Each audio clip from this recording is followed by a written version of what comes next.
اعوذ باللہ من الشیطان الرجیم بسم اللہ الرحمن الرحیم وَإِذَا سَأَلَكَ عِبَادِي عَنِّي فَإِنِّي قَرِيبٌ أُجِيبُ دَعْوَةَ الدَّاعِي إِذَا دَعَانِ فَلْيَسْتَجِيبُوا لِي وَلْيُؤْمِنُوا بِي لَعَلَّهُمْ يَرْشُدُونَ۔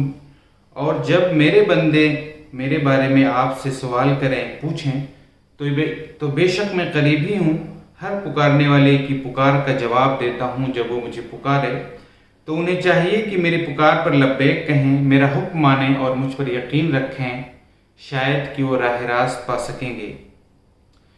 کتنی شفقت، کتنی محبت اور کتنی انسیت ہے ان الفاظ میں۔ وَإِذَا سَأَلَكَ عِبَادِي عَنِّي فَإِنِّي قَرِيبٌ، اور جب میرے بندے میرے بارے میں آپ سے سوال کریں تو میں قریب ہی ہوں۔ عربی زبان میں اذا جب استعمال کیا جاتا ہے تو اس کا مطلب یہ ہوتا ہے کہ کسی چیز کا ہونا یقینی ہے۔ مثال کے طور پہ اللہ تعالیٰ نے قرآن مجید میں ارشاد فرمایا اذا حضر احدکم الموت، موت کا آنا تمام لوگوں کے لیے، تمام نوع انسانی کے لیے، ہر جاندار کے لیے آنا یقینی ہے۔ کل نفس ذائقۃ الموت۔ اسی طرح سے قرآن مجید میں اللہ تعالیٰ نے ارشاد فرمایا اذا زلزلت الارض زلزالها، اذا سے شروعات ہو رہی ہے، قیامت کا تذکرہ ہو رہا ہے، قیامت کا آنا یقینی ہے۔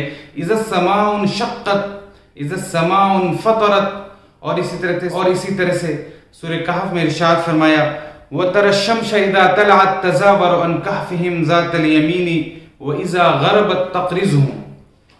تو اذا کا استعمال اس وقت ہوتا ہے جب کسی چیز کا ہونا یقینی ہو، اس کو ہونا ہی ہو۔ اللہ تعالیٰ اس آیت کی ابتدا اذا سے کر رہے ہیں۔ جب میرے بندے، ایک اللہ تعالیٰ کو اپنے بندوں سے ایک آس ہے، ایک امید ہے کہ میرا بندہ میرے پاس آئے گا، میری طرف لوٹ کر آئے گا، میرے پاس مجھ سے میری طرف رجوع کرے گا، مجھ سے توبہ کرے گا، ایک آس ہے، ایک امید ہے۔ اب بندے ہی کو، اگر انسان ہی کو اس بات کی امید نہ ہو، اس بات کی شورٹی نہ ہو کہ وہ توبہ کرے گا کہ نہیں کرے گا، اللہ کی طرف رجوع کرے گا نہیں کرے گا، یہ الگ بات ہے۔ لیکن اللہ تعالیٰ کو اپنے بندوں سے امید ہے، ایک آس ہے، اسی لیے اس کی ابتدا اس آیت میں ابتدا اذا سے ہو رہی ہے۔ سألک عبادی، سألا فعل ماضی کا صیغہ استعمال کیا گیا ہے، اور فعل ماضی کا فائدہ یہ ہوتا ہے یعنی کہ اس کا ہونا ایک بار ہو۔ اس کا مطلب یہ ہے کہ وہ بندہ صرف ایک بار ساری زندگی اس نے اللہ تعالیٰ کی نافرمانیاں کی، لیکن اس نے صرف اگر وہ ایک بار بھی اللہ تک کی طرف پلٹ کر آیا تو اللہ تعالیٰ کہہ رہا ہے کہ وہ میرے بندے ہیں، عبادی، اور پھر اس کے بعد اپنے بندوں کی نسبت اللہ تعالیٰ نے اپنی طرف کی۔ آپ دیکھیں کہ اس آیت میں وہ بندہ، اللہ تعالیٰ کا بندہ اللہ تعالیٰ سے رخ موڑے ہوئے تھا، اللہ تعالیٰ کی طرف نہیں آ رہا تھا۔ اب وہ ایک بار بھی اللہ تعالیٰ کی طرف پلٹ کر آیا ہے تو اللہ تعالیٰ کہہ رہا ہے کہ یہ تو میرے بندے ہیں، میرے ہی بندے ہیں، میری طرف اب آ گئے ہیں، مجھ سے بھٹک گئے تھے، راہ راست سے بھٹک گئے تھے، لیکن اب یہ میری طرف آ گئے۔ فَإِنِّي قَرِيبٌ، تو میں قریب ہی ہوں۔ یہ نہیں کہا کہ فَقُلْ لَهُمْ فَإِنِّي قَرِيبٌ، ان سے کہہ دیجئے کہ میں قریب ہوں، بلکہ ڈائریکٹلی اللہ تعالیٰ نے کہا میں تو قریب ہوں۔ قریب، فَإِنِّي قریب، تھوڑی دیر کے لیے یا زیادہ دیر کے لیے قریب ہے۔ قریب وہ ہوتا ہے جو ہمیشہ کے لیے قریب ہو۔ مثال کے طور پر رحیم وہ ہے جو ہمیشہ سے رحیم ہو، حکیم وہ ہے جو ہمیشہ سے حکیم ہو، علیم وہ ہے جو ہمیشہ سے جاننے والا ہو۔ قریب وہ ہے جو ہمیشہ سے قریب ہو۔ اللہ تعالیٰ کہہ رہا ہے کہ میں تو قریب ہی تھا، میں تو اپنے بندوں کے قریب ہی تھا، تم ہی دور چلے گئے تھے، تم ہی راہ راست سے بھٹک گئے تھے، تم نے ہی دوری اختیار کر لی تھی، میں تو قریب تھا ہمیشہ سے، اب اور قریب آ گیا ہوں۔ فَإِنِّي قَرِيب، اب اور قریب آ گیا ہوں۔ یہ آیت ہمیں اس بات کی طرف بھی توجہ دلاتی ہے اور یاد دہانی کراتی ہے کہ اللہ تعالیٰ ہم سے قریب ہے۔ ہم جب بھی چاہیں اللہ تعالیٰ سے ڈائریکٹلی گفتگو کر سکتے ہیں، اپنی بات کہہ سکتے ہیں۔ ہمیں کسی پیر، فقیر اور کسی بابا کے پاس جانے کی ضرورت نہیں ہے، بلکہ سورہ قاف میں اللہ تعالیٰ نے ارشاد فرمایا وَلَقَدْ خَلَقْنَا الْإِنسَانَ وَنَعْلَمُ مَا تُوَسْوِسُ بِهِ نَفْسُهُ وَنَحْنُ أَقْرَبُ إِلَيْهِ مِنْ حَبْلِ الْوَرِيدِ۔ ہم نے انسان کو پیدا کیا ہے اور ہم اس کے دل میں پیدا ہونے والے وسوسوں تک کو بھی جانتے ہیں۔ وَنَحْنُ أَقْرَبُ إِلَيْهِ مِنْ حَبْلِ الْوَرِيدِ، اور ہم اس کی رگِ جاں سے بھی زیادہ قریب ہیں۔ اسی طرح سے سورہ ملک میں ارشاد فرمایا وَأَسِرُّوا قَوْلَكُمْ أَوِ اجْهَرُوا بِهِ إِنَّهُ عَلِيمٌ بِذَاتِ الصُّدُورِ۔ تم لوگ چاہے چھپ کر گفتگو کرو یا کھلے عام گفتگو کرو، اللہ تعالیٰ دلوں کے حال کو جاننے والا ہے۔ انہ علیم بذات الصدور، اجیب دعوت الداعی اذا دعانی، میں جواب دیتا ہوں ہر پکارنے والے کی پکار کا۔ اجیبو کا ایک فائدہ یہ ہے کہ ایک تو جواب فوراً آتا ہے اور بار بار آتا ہے۔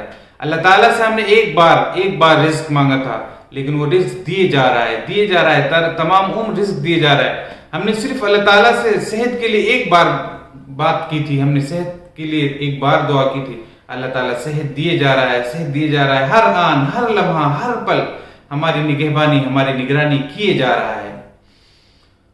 دعوت الداعی، دعوی مصدر مرہ ہے، اس کا مطلب پھر وہی بات جو بات سألہ میں تھی، یعنی کہ ایک بار، یعنی وہ بندہ ایک بار بھی اگر میری طرف رجوع کر رہا ہے تو میں اس کا جواب دے رہا ہوں، اس کی بات سن رہا ہوں، نہ صرف اس کی سن رہا ہوں بلکہ اس کی دعا کو قبولیت بھی بخش رہا ہوں۔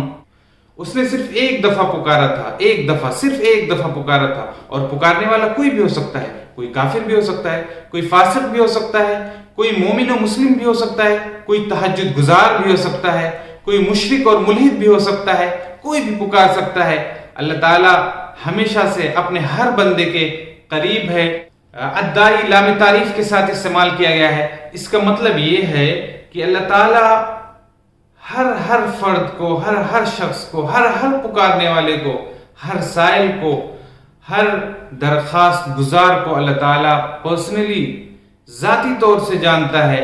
سوشل میڈیا پر بے شمار فرینڈ ہیں، کسی کے 2000 ہیں، کسی کے 4000 ہیں، کسی کے 5000 ہیں، لیکن ہم سارے دوستوں کو، اپنے سارے فرینڈز کو نہیں جانتے۔ اسی طرح سے واٹس ایپ پر مختلف گروپس بنے ہوتے ہیں، بہت سارے اس پہ فرینڈز ہوتے ہیں، سب کے میسیجز بھی آتے ہیں ہمارے پاس، لیکن ہم اس میں سے بہت ہی کم لوگوں کو جانتے ہیں، سارے لوگوں کو نہیں جانتے۔ اللہ تعالیٰ یہاں کیا کہہ رہا ہے؟ اجیب دعوت الداعی، ہر پکارنے والے کی پکار کا جواب میں دیتا ہوں، سنتا ہوں اور اس کی دعا کو قبول کرتا ہوں۔ اللہ تعالیٰ ہر شخص کو جانتا ہے۔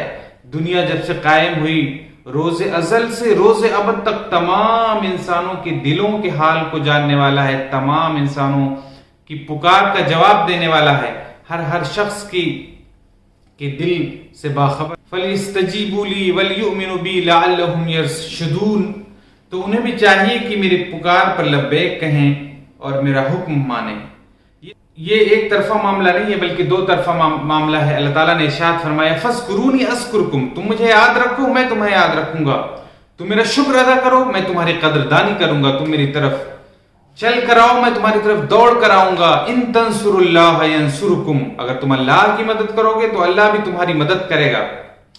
تو اللہ تعالیٰ نے یہ شرط لگائی ہے کہ بندہ جب اللہ تعالیٰ سے سوال کرتا ہے، اللہ تعالیٰ کی طرف رجوع کرتا ہے، اللہ تعالیٰ کی پناہ میں آ جاتا ہے، تو اللہ تعالیٰ بھی اسے اپنی پناہ میں لے لیتا ہے، اس کی دعا کو شرف قبولیت بخشتا ہے۔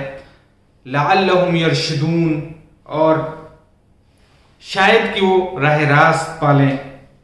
اللہ تعالیٰ پر ایمان لانے سے، اس کے بتائے ہوئے راستے پر چلنے سے، اس کی بھیجی ہوئی کتاب پر عمل کرنے کا یہ نتیجہ نکلتا ہے کہ انسان راہ راست پر آ جاتا ہے، رشد و ہدایت کی زندگی سے فیض یاب ہوتا ہے۔ بارک اللہ لی و لکم وآخر دعوانا ان الحمدللہ۔